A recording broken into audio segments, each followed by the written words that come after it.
I'm Jess Arce, America's dyslexia expert and CEO of 3D Learning Experts. We are not dumb. However, very much like the lazy part, because people just make these assumptions about us, we start to believe these things to be true. So I actually named my corporation I Am Not Dumb Inc. because that seemed like the most appropriate name for my corporation. And my book is titled I Am Not Dumb, I Am Dyslexic. Because again, so many people think that they are dumb or stupid, and they are not. It's just that we need to be taught differently using an Orton-Gillingham approach. So I want to share with you a couple of examples of the difference of why we're not dumb. So many people think that the ability to read or spell should be something that comes naturally to people with dyslexia, or all people. And that's not true. Every human being, unless they are deaf or mute, should be able to learn to communicate verbally due to their being around people. However, reading and spelling are skills like tennis, basketball, golf, horseback riding, being a doctor, being a lawyer, being a teacher. Those are all learned skills. Some people are more natural at picking up skills than others. Like,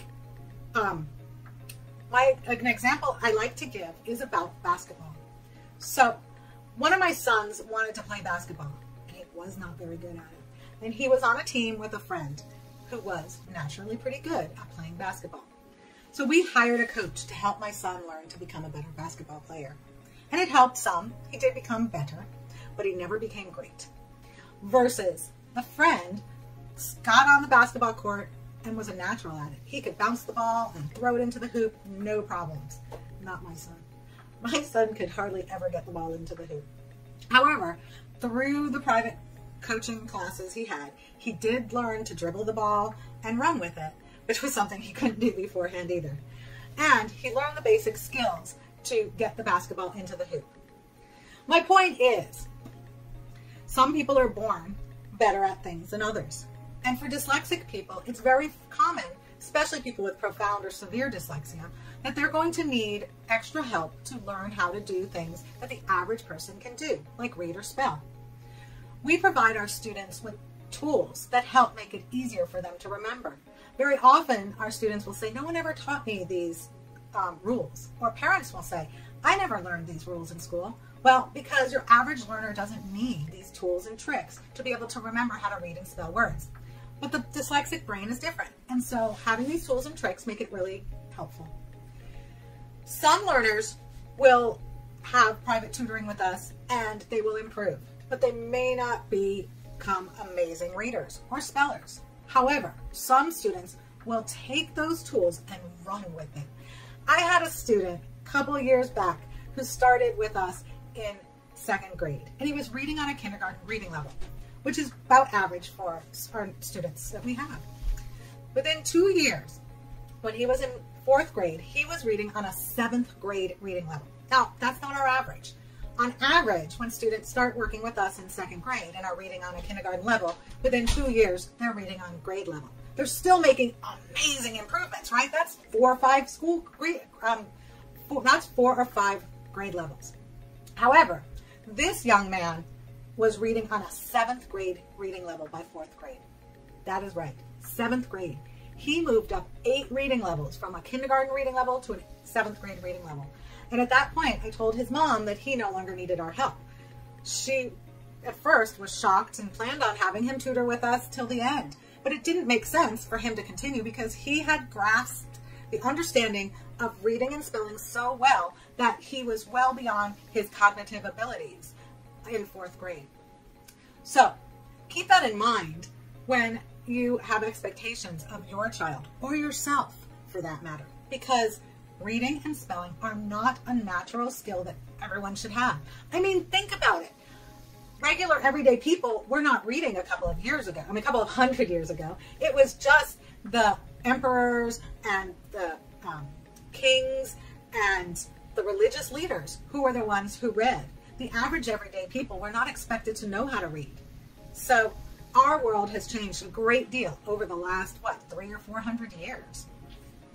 So like I said, I wrote a book called I Am Not Dumb, I Am Dyslexic. And that book is an easy to read explanation of dyslexia, dysgraphia, and dyscalculia so that you can read it too. I tried years ago to read Sally Shaywood's book. It's an amazing book, so I've been told, that many dyslexics will recommend, or many people in the dyslexic field will recommend reading. However, many people in the dyslexic field are not dyslexic, so they can read it no problem. I personally struggled with that book, and I'm sure many other parents who have dyslexia and want to learn more about their children struggle with it too. So my book is only, how many pages long is it? 171 pages, 170, because the last page is references. It's in a larger font and written in plain English. I will read to you what the table of contents is so you can know what to expect. And our book is available for just $1 on a digital download on Amazon. Or for just a few dollars more, you can get a digital signed copy of the book. And if you'd like a paperback version, which I don't know if you're anything like me, but I prefer to have my books in print and be able to highlight because I'm a kinesthetic learner. So that's available on Amazon for $12.95. So, part 1. Interesting facts. Then, about the author. That's me. Chapter 1, This Is Us. That chapter is about my family. Chapter 2, The Signs. Oh, part 2, I'm sorry. Part 2, The Signs. And that is also chapter 2. Chapter 3, The 3 Ds. Dyslexia, dyscalculia, and dysgraphia. Chapter 4, Signs of dyslexia. Chapter 5, Signs of dysgraphia. Chapter 6, Signs of dyscalculia. Part 3, The Gift of dyslexia. Gifts. There's more than one gift. Chapter 8, Career Endeavors. Chapter 9, So What Do We Do Now? Chapter 10, Orton-Gillingham and Multisensory Techniques. I give lots of suggestions of how you can help your learner at home using different multisensory techniques. Chapter 11, Strategies for Success. Chapter 12, Suggestions for the Workplace. Chapter 13, The Conclusion. Easy peasy.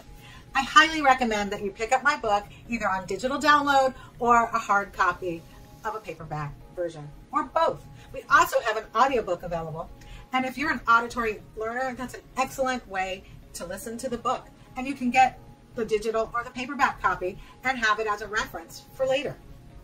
Again, we'll drop the link for how you can purchase the book, either digitally, the audio version, or the paperback, which are all available on Amazon.